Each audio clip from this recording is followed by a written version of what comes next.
Hey there, so I just traveled to Colorado Springs to play in my first racquetball tournament ever. And I have to say I had a really good time. I met some great friendly people and I learned a lot, which is why I wanted to make this video.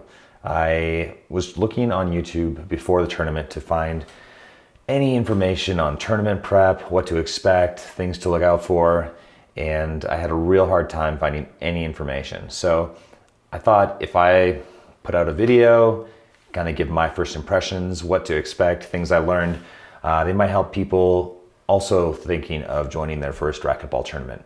So I'm gonna go over some nuggets that I picked up from very experienced players. I'll talk about some of the mistakes that I made, and I'll even show you two of my games that I played. I lost my first game, and I'll leave the second one a surprise for those who watch. I traveled from Fort Collins down to Colorado Springs, where they were hosting the Rocky Mountain Games tournament. And I'm gonna go over these 10 different things that I learned during my first tournament. I didn't find any of this information online, so that's the reason why I decided to make this video. I think it'll be really helpful to those who are thinking of starting racquetball. Maybe they're a little nervous about signing up for their first tournament.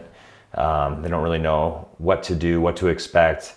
Well, after this video, not only will you get to see some real life Division C athletes, but you will get some of the tips, some of the things that I learned, some of the mistakes that I made along the way.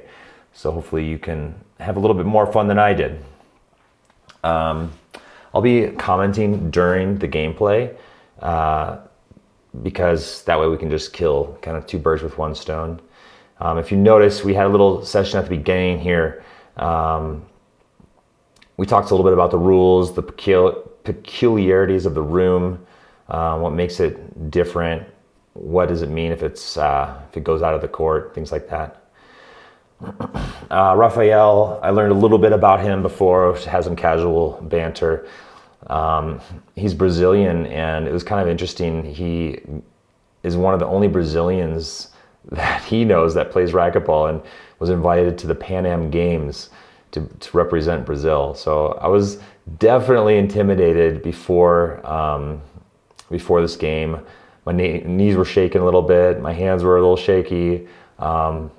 Just a little nervous, and that's pretty common, so you can expect that. I was also nervous because he had kind of like coaches in his corner that were talking to him after points, timeouts. They were giving him advice, and I was just like, oh man, it's the last thing he needs. He's already beating me, you know. And when I watched him start playing, he has a really monstrous forehand. He's a big guy, a lot of power. And when he winds up that forehand, he can really rip it. Just missed a real easy pass there. Made a lot of mistakes, a lot of errors here. One of the biggest things that that I learned was to keep the racket up. Stay low on the serve, keep it in the backhand position on the serve. But then when you're playing, keep the racket up always so that it's in a consistent spot, you know. So here he thought I went in front of the encroachment line. I don't think I did. The ref didn't either, so I got that point. But yeah, he decided to ask the ref if he would call it, but he didn't. So right now, you know, we're not playing very smart. We're doing a lot of smashes, a lot of ceiling balls. It's not pretty. I noticed that his backhand was a lot less powerful than his forehand, so I decided to hit it more to his backhand, as you can see, and he's struggling with that. As was I, and that's one of the things that the pros told me during this tournament, is that one of the biggest differences between C and B players is the inconsistencies with the backhand. There'll be a huge difference in ability between forehand and backhand and C players. So the best way to get out of the C division is to improve your backhand game. And one of the best ways of doing that, I was told, is to practice sealing balls, doing consecutive sealing balls. Try to do as many as you can consecutively with the right hand, and then try to match that with the left hand. And ideally, you should be able to do 20 or 30 consecutive sealing ball shots with both. So that's one of the things that you can practice on your own in the gym, which is what I did the second day, because I only signed up for one division. So the first thing that I wanted to talk about was signing up for a tournament. Typically there'll be different divisions, C, B, A, Open, Elite, and there'll also be some age brackets, between 35 and 40. I'm 33, and I was actually younger than the youngest bracket, which is kind of funny and very normal for this sport because it's filled with a lot of different ages.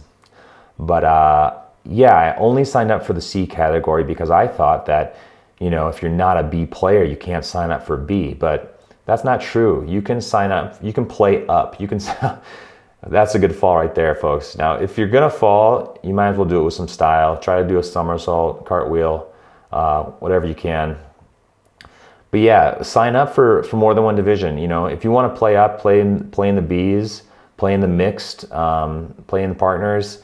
That's great. Do it. You get more experience. You'll get your butt kicked, but that's the way you learn, and you'll have a lot more fun because basically the second day when I was supposed to play a guy, he was injured the day before, so he forfeited, and that match was a win by forfeit. So I went straight after losing this match to the finals, the consolation finals, because the guy forfeited, and I really should have signed up for more to play more games. But I didn't make use of the time. I met a lot of really awesome people, talked with the director, and that's another thing I recommend is before you sign up, call the director. They're often really excited to have new people in the tournament, and they'll be happy to talk with you about what to sign up for, different things to expect for the tournament, etc. So look up their number, give them a call. They will be more than happy to talk to you because they always want to get more people in the sport. And another note is if you're a woman, you can sign up for the men's brackets. So don't be shy. You don't need to sign up for only the women's brackets. You can sign up for anything you want. Let's see here. Back to gameplay. It's just a lot of bad shots. I'm missing a lot of my shots. I'm not setting it up. Wild, I was just lucky. I'm just kind of doing wild shots here. It's a lot better to do more precise passing, keep going to the backhand. Try not to let it bounce that far off the back wall. The farther it bounces off the back wall, the more trouble you're going to be in. So if you can do the pinch, but if not, stick with the ceiling ball and the pass shots. Like that, I missed the ceiling and he smashes it and I don't even know what to do with myself. So hit the ceiling, practice those ceiling shots, practice the passes, and keep hitting it to the guy's backhand. You'll be good to go. Okay, the second thing I learned, prep.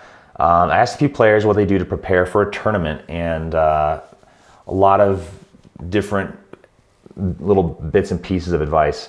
One guy was a pro, actually. I thought he was a sales rep. He was sitting at one of the head racket table, and he was actually a pro. And when I found out he was a pro, I was like, hey, what do you do to prepare? Mentally, what do you do to eat, drink? I couldn't find anything online. So he said, practice those ceiling balls, especially in the C division. That's going to be the one thing that keeps you alive. The longer you keep the ball in play, the more chances that your opponent will make an error. So keep the ball going.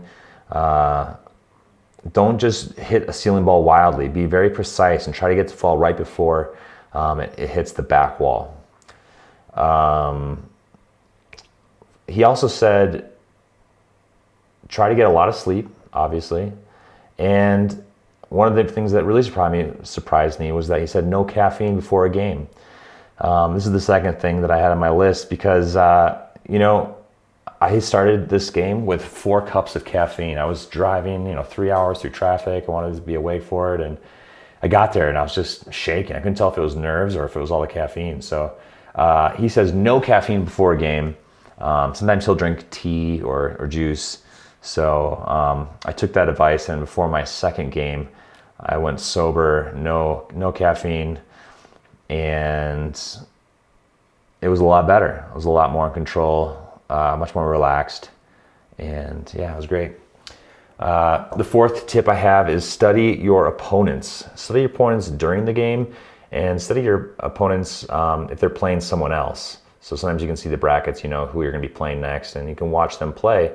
You can see, do they have a strong forehand? Do they have a strong backhand? Where do they like to hit the ball on the court? If you see Rafael here, he's got a look at that. He really loves to crank out a strong forehand, but his backhand's very weak, as is mine. And so if you notice that they have something that they don't really like or something that they're really working on, really hone in on that, because that's what you want to force them to do. So basically in C division, keep hitting it to their backhand over and over again. A lot of times it'll be subtle things, but if you notice what they're doing, you can take advantage of it. So that was the end of that match. He won it. This is a guy that's just awesome. This is men's B division, and it's kind of interesting. The guy with the Bob Ross hair is awesome. He's a very talented player. You can see the age difference is pretty large, but this gentleman has got a great form, great awareness. Look at him, perfect pass. And this younger guy from Wyoming said that people in Wyoming are generally not as good as people in Colorado. So a B in Wyoming is a C here in Colorado. So he was playing in the B division, but he was probably more of a C player. And you can see he was really struggling with those shots and ended up losing that game. But that's fine. You learn a lot, and you have a lot of fun doing it. So down on the list, I have fun, and that's a big part of it. So before each match, here we are stretching. So this is the consolation finals. I got bumped straight to finals. So this gentleman had won, lost one game and won maybe one or two others to make it this far. I had lost a game and kind of just luckily got bumped here. Here you can see, we're just talking about the game ball. Do you want a new ball? He's like, yeah, why not? And it's good spirits. We're having fun. It gets a little more serious once we're on the court, but beforehand, we like to keep it light. But yeah, you can, let's see, know your opponent. So I did watch Bill here. I watched a couple of his games before we played. So I got to see him play, and to be honest, I was actually pretty nervous because he was beating the people that he was playing that I thought were pretty good. So I was like, oh man, this is going to be a blowout again. And I just thought, well, hey, let's just have fun doing it. And whatever happens, happens. So number 5 is ask for help. I think asking for help when you're new is great because you just don't know anything. You don't know the people, you don't know what's happening. And if you just ask people, they're happy to help you. They're actually really excited because they love having new people in the sport. So don't be shy. Introduce yourself. Try to make some new friends. You'll probably see them at any other tournaments if you ever go again. And you never know who is going to be really good. If you lined everybody up, I tell people that you wouldn't be able to pick the 5 best players because all shapes and sizes and ages. It's really a great, diverse group of people. So in this match, I started out with my drive serve, and I wasn't hitting my drive serve, but I was glad that I started it out with it. In the previous game, I started out with just my lob serve, and it's more of a gentle serve. I'm not very good at it, but I didn't want to get tired, and I wanted to save something in case I needed like my power serve, in the future.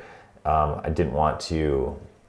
I wanted to save a little surprise for my opponent, and I shouldn't have. I should have just started with my best and kind of drove from the very beginning. It was a mistake, and I ended up losing quite a bit. I think it was like 5 or 6 to 15.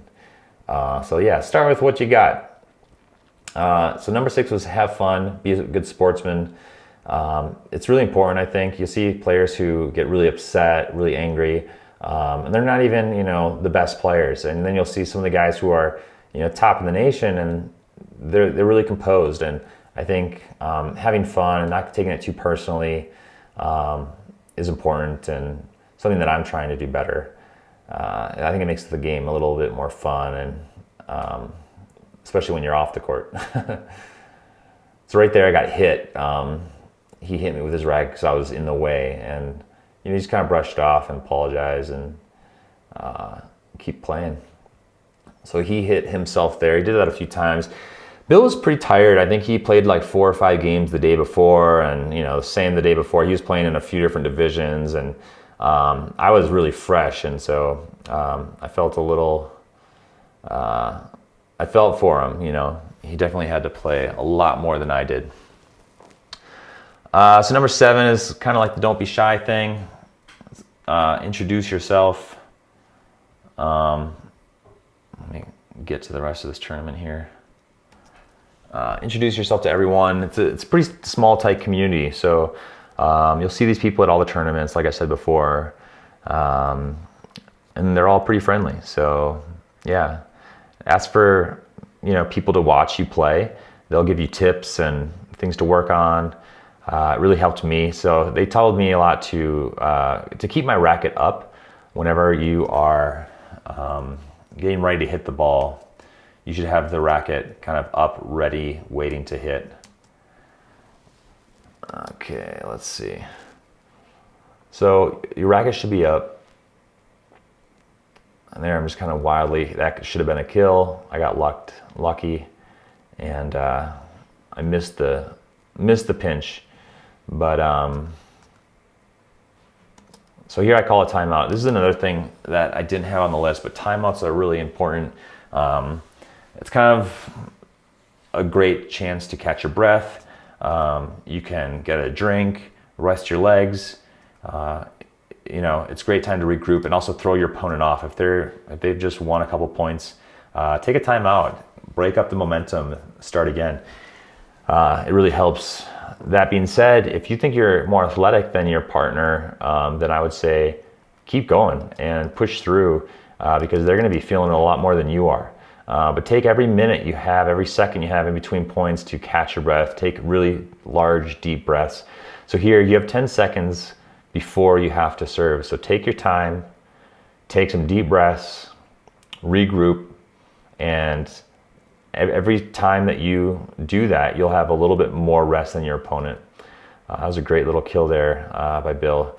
He was going for a lot of kill shots. He hit a few, and he skipped quite a few. So I don't know if it was a good idea or a bad idea, but there, he just missed a shot there.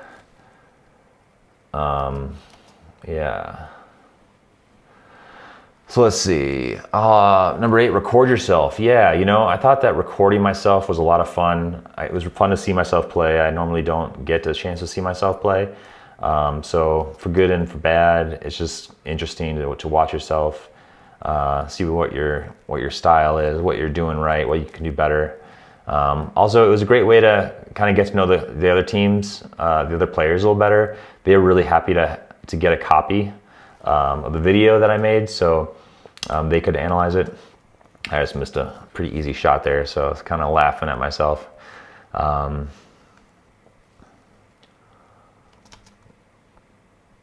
So here, Bill just hit himself with his Z serve. That's kind of a tough. He did it a few times, and he was pretty upset, but I thought it was kind of funny. It happens to all of us. Okay, so off the back wall, going up. Now that was just a bad shot. I should have gone down the line. I could have done just a light pinch, but I most likely should have gone down the line or around the world, not directly down the center court where he was standing. So I'm trying to get to his backhand because I noticed that what a beautiful down the line shot. That's what you want to do. Down the lines are so hard to do. Let me fix that angle. Hang on a second. There we go. Those down the line shots are really tough to get. But I noticed that he was having trouble with his backhand, so I was intentionally trying to hit it to his backhand. Here he scored a couple points. See how I put my hand? I saw some other players doing that, and it really helps to get your glove on your hand. Sometimes it'll slide off and it's just not as tight, and that really gets your glove, your hand all the way in your glove.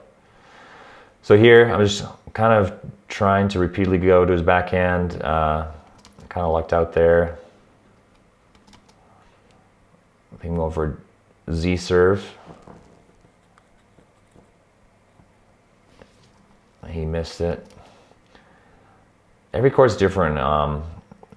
See, these backhands, I was just really surprised. Like, I was doing these kind of like dumpy little backhand shots to his backhand, and they were tough. So a lot of times you have to be patient. One of the tips I got a lot from the pros was that you have to wait and be patient. You want to let the ball fall below. See that? You gotta let the ball fall below your knee before you hit it. And that's the one thing that I just hear over and over again. I'm hitting it too soon. I'm not patient enough. So you can see that a lot. And this guy standing up here, I can't remember his name, but he's, I think, 150th in the nation. 18 or so years old, very humble guy. Really good sportsman. I loved watching him play. I learned a lot from just his style. So another thing that one of the pros told me was to figure out your percentage for shot. So he's just taking a timeout here. But figure out your percentage. So pick 6 different spots on the court and try a shot, or try 3 shots from each position 20 times and see what your percentage is for each one of those shots. And that way you can get a better idea of what shots work for you. So you know, hey, if I go for this kill shot, is it going to be 50%? Is it 20%? You know, what is it? It's really independent. So you have to figure out what is your percentage. Generally speaking, with C-level players, if you do pass shots to the backhand, or just pass shots in general, those are going to be your higher percentage shots. And then ceiling balls, mostly to the backhand. There you go. So the 2 most important things that I've heard in racquetball are court positioning and shot selection. So where are you and where are you putting the ball? You know, wherever your opponent is not. So if you watch the really good players, they're always hitting it exactly where you're not. And if you're in the center, just behind the encroachment line, really low, you're able to get to more places. So it's harder to get balls by you. And that's where you want to be. So oftentimes we're fighting for position here. You can kind of see us going back and forth, fighting for positioning. I'll slow it down to regular speed here. Here's a Z. Nailing that Z. Really happy with that. I was feeling pretty confident at this point, which is good because I was shaking my first game. So now I could have waited a little bit more, but that was good. It cracked out and I got the point.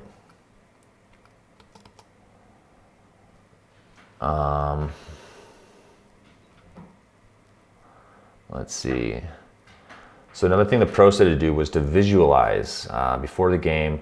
Visualize your shots. Like, what does it look like to serve? Where do you want the ball to drop? Where do you want it to hit? What are you trying to do? What's your opponent going to do? If you can visualize everything the day before, the week before, you won't be surprised by what happens. So you'll know that your opponent's going to hit ceiling ball if you hit a certain drop serve or whatever.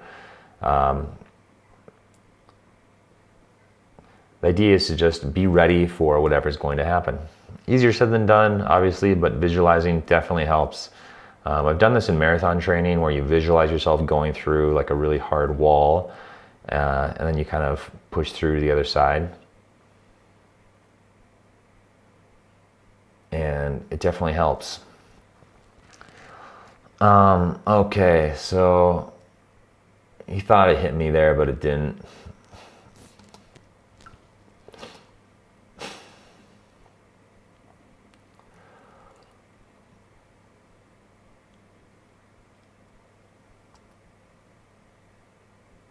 I thought I made it there, but it didn't. It was short.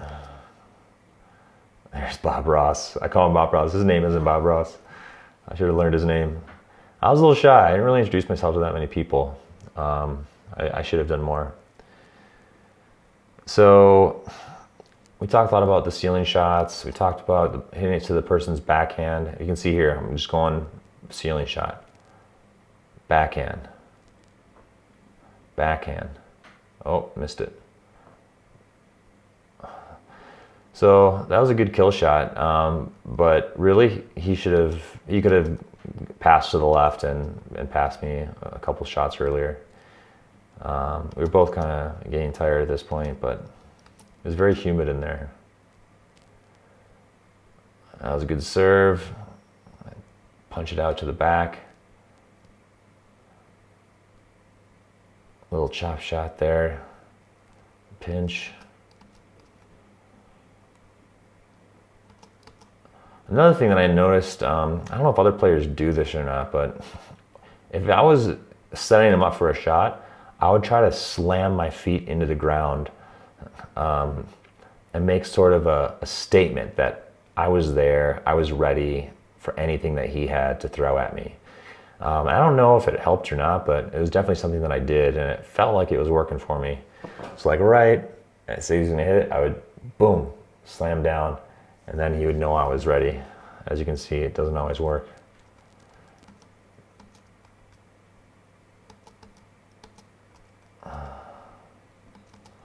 Okay, I missed a short serve there. So he has a back, and I go right back to his backhand. And I go right back to his backhand. So I try to keep it in that back left corner as often as I can.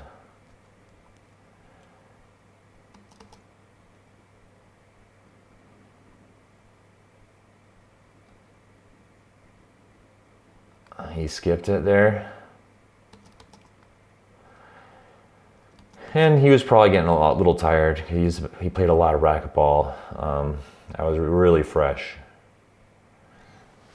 That was an avoidable hinder. I was in the way. I should have moved to the left.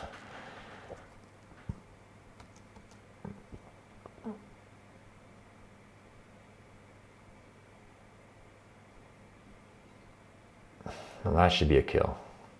I mean, all these shots should be kills if you're good, but for us, I didn't really want to risk. I missed a lot of kills my first match, and so I was trying to be more cautious and doing more passing, and we decided to take a timeout. I don't know, that was the, I don't know what I said there. That was the end of the first match, just won my first match.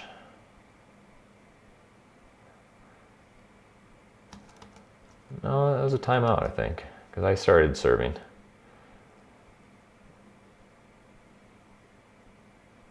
Oh, he hit it right to me.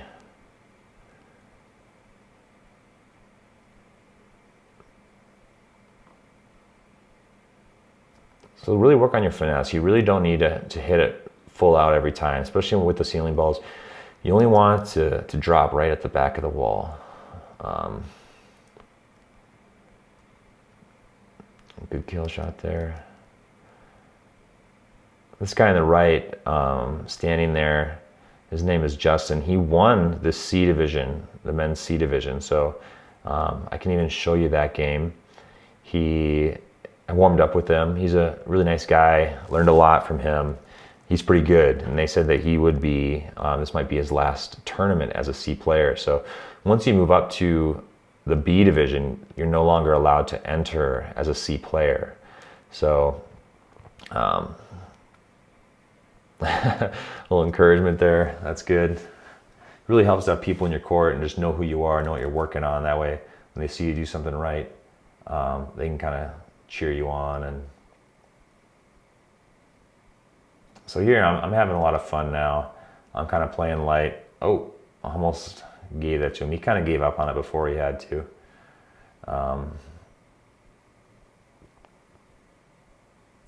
But I do that too. If you think that they're going to just kill it.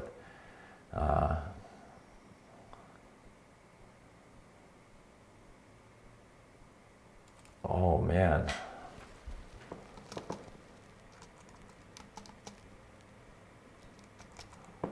Weird. I thought that this...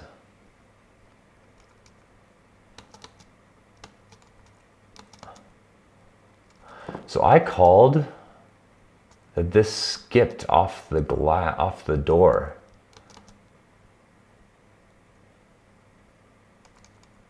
And I thought that I called it before he hit it. But I didn't. So the Z serve was good. I feel pretty bad. I should have given him that point. Or should have been a side out. We argued with it for a little bit. I thought it bounced there, but I don't think it did now, unless I couldn't see it. Yeah, it must have.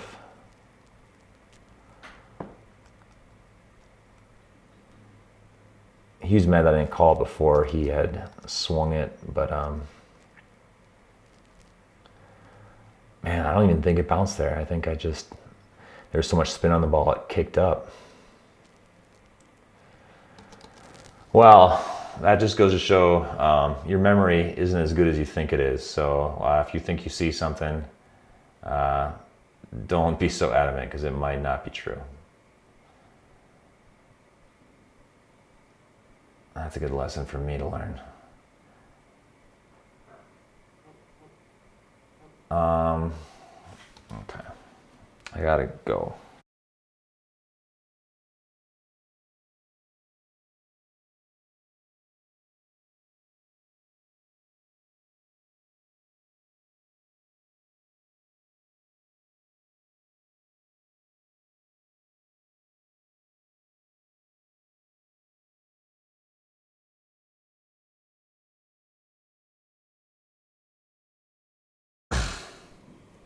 Okay,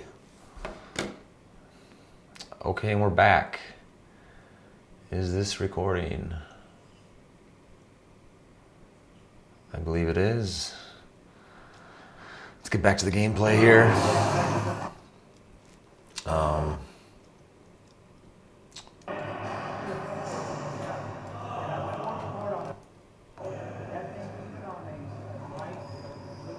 All right, let's see what's happening here.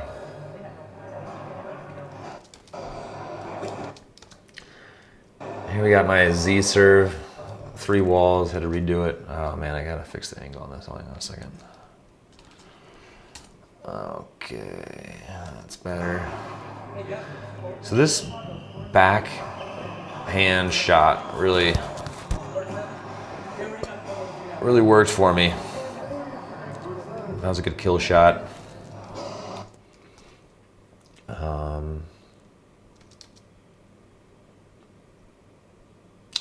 Long. So this whole time I'm really trying to catch my breath, trying to stay calm, keep my composure, turn it around, stop any kind of momentum that Bill was getting.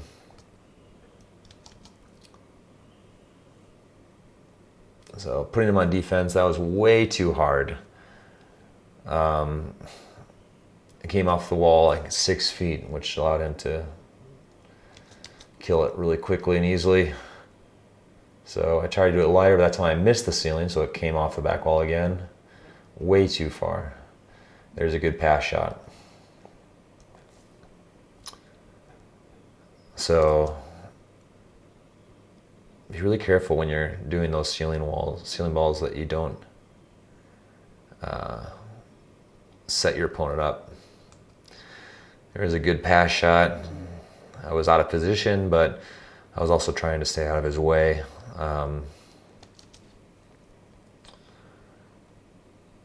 Okay, let's see how that was a little too short, so he could kill it again. So I really need to work on that ceiling ball to get it right. That was way too hard. Came off the back wall. Tried to pass it by him, didn't work. Another ceiling ball. That was better. He had to shoot it really high, which allows me to miss it and hit it on the second go. So I wasn't in very good positioning there for that shot. I really should have set it up a little bit more and gotten ready to hit the ball. And gone to the left side, I could have killed it or passed him. Let's see what he's got here. Another forehand, kind of just a nice, easy forehand serve. That was a good ceiling ball. Put him right in the back corner. It allowed me to do a nice little, pinch, but he got there and he got the ball. Oh, let me go back here. Let's see here. So really came off the back wall. I tried to just keep it on his backhand. And that's what I'm trying to do, just over and over again. Nice pinch there. I said that he was a hinder, not an avoidable hinder, but just a hinder, so they're going to replay it. Here's the ceiling, kind of a wild ceiling, but it's actually pretty good the way it landed. That came off a little too far. He could have waited, and that would have been a nice little setup for him. So these are bad shots. He's in the front of the court. I don't need to be doing these pinches. I don't know why he got mad there.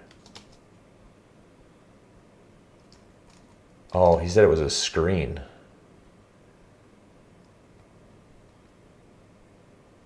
I didn't really know what he meant by that, but apparently I screened the ball. I was questioning the ref.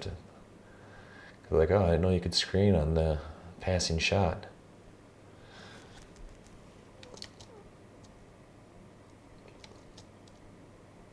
So it's good that I'm down low, getting ready to return.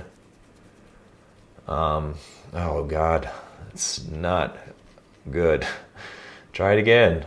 Way too far. Okay, I gotta really work on that. Let's see if that one does it. That's better.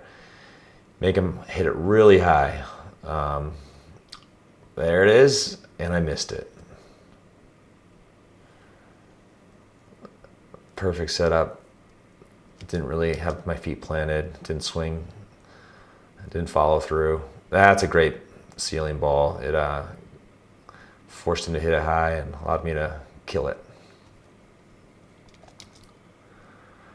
Okay.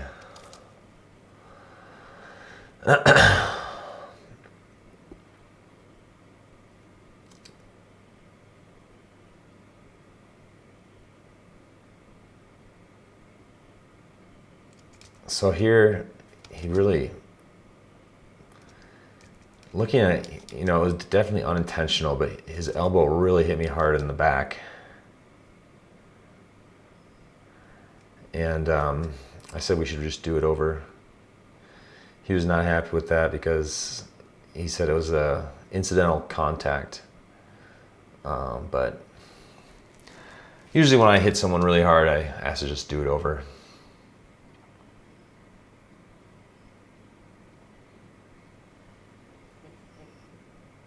He skipped it. You can see we're both trying our best to make some passes, make some kills, but we're getting a lot of skips. We're presenting the opponent with a lot of opportunities for shots. They aren't real great defensive shots. I cracked out a lot like that and kind of got lucky.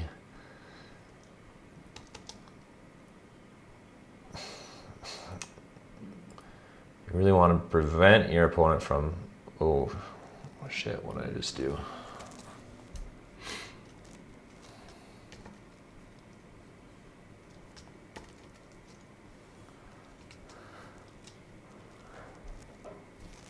I think I skipped forward. I'm gonna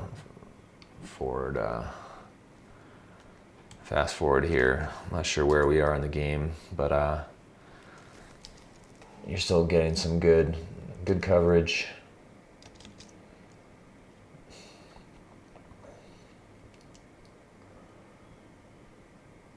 So that was good body positioning. Racket was up, and I was able to kill it. It's kind of interesting to notice which shots are successful and what makes them successful. How is my body positioning different? How is my racket positioning different? So if you notice there, like, look at my body, it's not facing, it should be perpendicular to the side wall, and I'm pretty much totally open towards the front wall, which just makes it really hard to get the hips to kind of power your stroke and keep a consistent shot. Racket's up. That's another thing. If you keep the racket up, the opponent won't get in your way. You can see he's kind of like already, he knows he wants to get to the right hand side, but I'm kind of boxing him out.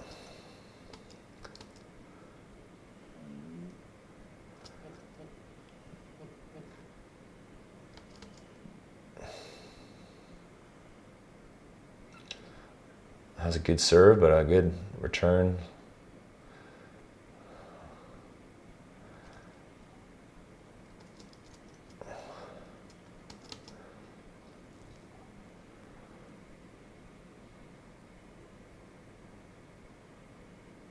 Skipped it. A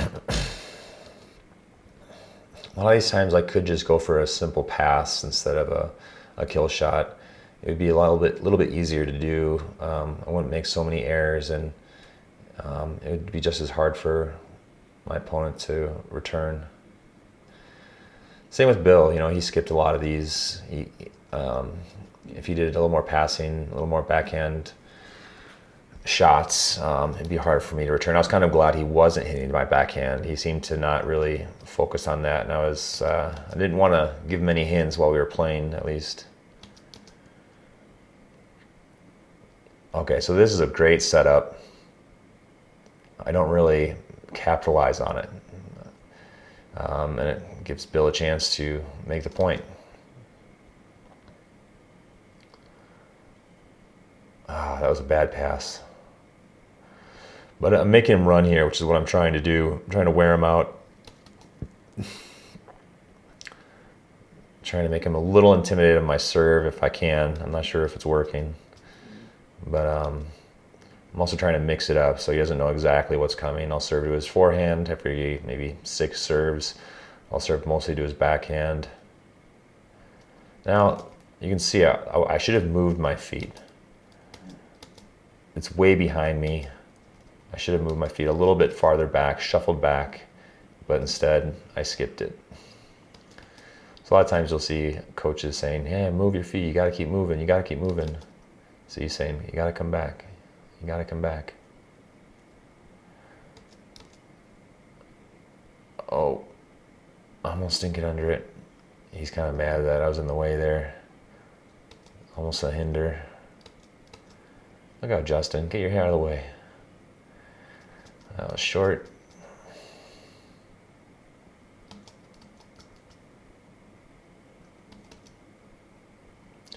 So yeah, there is some sloppiness to this game, and I can understand why Bill was getting a little frustrated.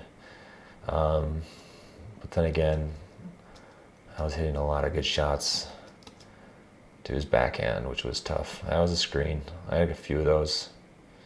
Usually when my serve slips, I'll get a screen like that. That's a good setup. That was a pretty good shot. It was fast, so it didn't give him a lot of time to prepare.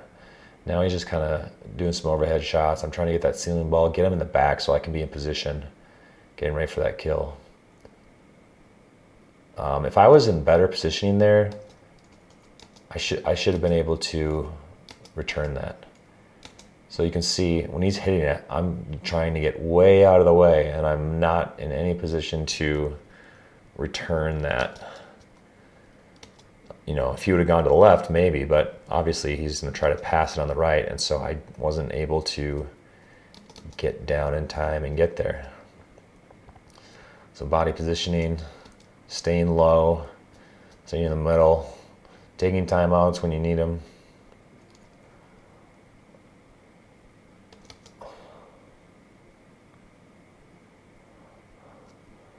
Bill, he's got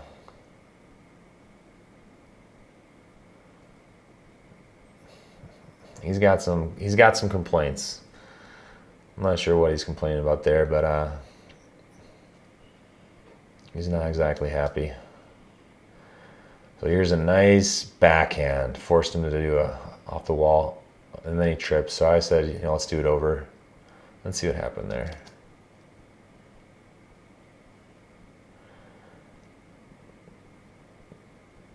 I was like, yeah, let's do it again. I think that's being a good sport. I think I could have gotten the point if I wanted it, but I think it was an unintentional trip, and why not just do it over again?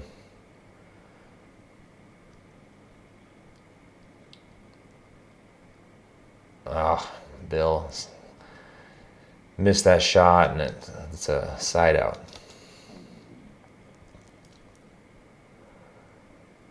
I think that was good. You just didn't hit it quite hard enough off the back wall. That was short. Oh, so that was set it up for a kill there, and I'm just trying to get him in the back. Now here's an opportunity that I do not take advantage of, and Bill skips it again. So I'm noticing that he's making some errors, and it's probably because he's played so much, he's a little tired. So I'm just trying to keep the ball moving. And a lot of times, like I think I've said before, coaches will say, just keep the ball in play, because in C level, your opponents are more prone to make errors than make the kill shots. So keep the ball in play, try to keep them on defense, make the kills if you have them, but ooh, I got that ball. Didn't get that one. So if you notice, I probably was not in good positioning here. I reached to get that, and I tried to back up. Yeah, I was just kind of scrambling. That was a really good pass.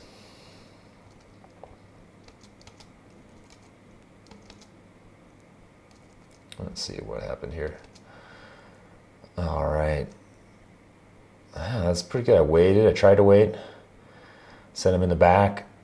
Got him on his heels, and that should have been a kill, and it was. That was great. Wasn't the best kill, but hey, a kill's a kill. Boom. That's good. I love that. It's kind of spins your opponent around, and usually it kicks off that back wall a little harder than they expect, and can be tricky to get. That was a great shot too. It hit early, almost cracked out. I just missed it. I should have come back and let it bounce off the back wall. All right, and there you go. That was a really good shot by Bill.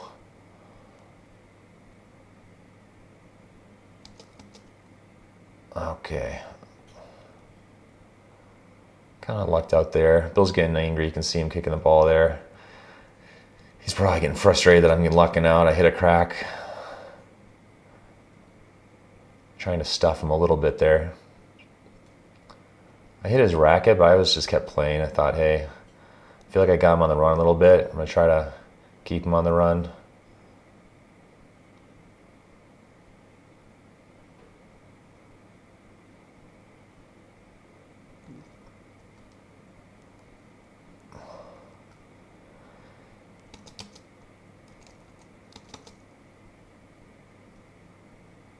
That was an ace,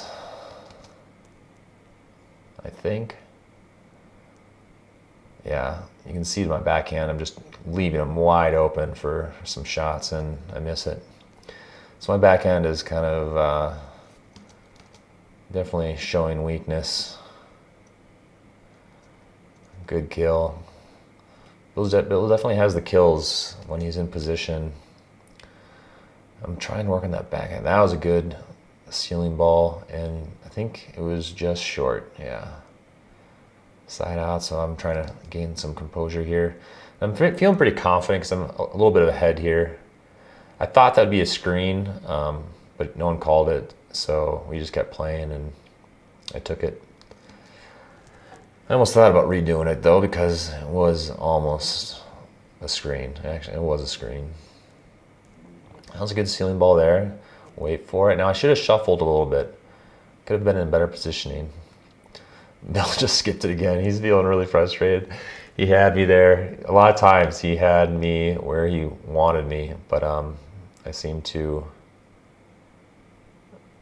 Oh, I hit the wall pretty hard there. Let's see. So yeah,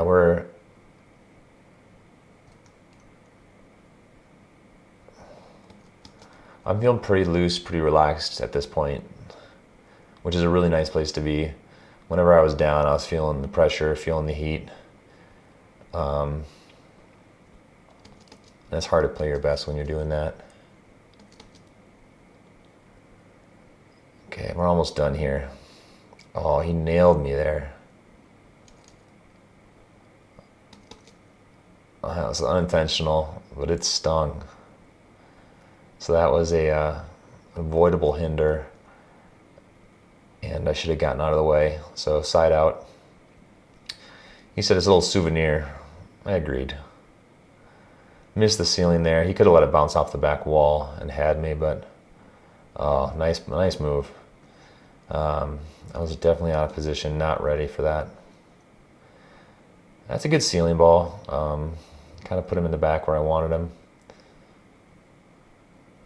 You can wait for it. Oh, I could have waited for that to come off the back wall. So that was way too far off the back wall. We're not really not really doing it with very much precision. We're just kind of trying to get the opponent in the back.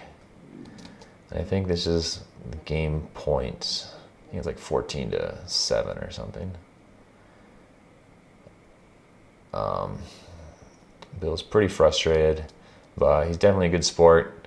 Even if there was some bad calls and some, I was in the way probably more than I should have been.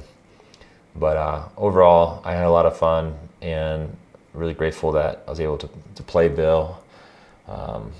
Only win I had, only the second game I had this tournament. So yeah, it was a lot of fun. Really grateful to the Colorado Racquetball Association and Colorado Springs for putting on the event. Yeah, please comment if you have any questions or any other feedback for this video. I'd love to hear your thoughts, and I hope all of you beginner racquetball players learned a lot about your first tournament, what you might expect, and you're not afraid to get out there and sign up, have some fun. I'm definitely looking forward to my next tournament. I don't know which one that'll be yet, but yeah, thanks for watching.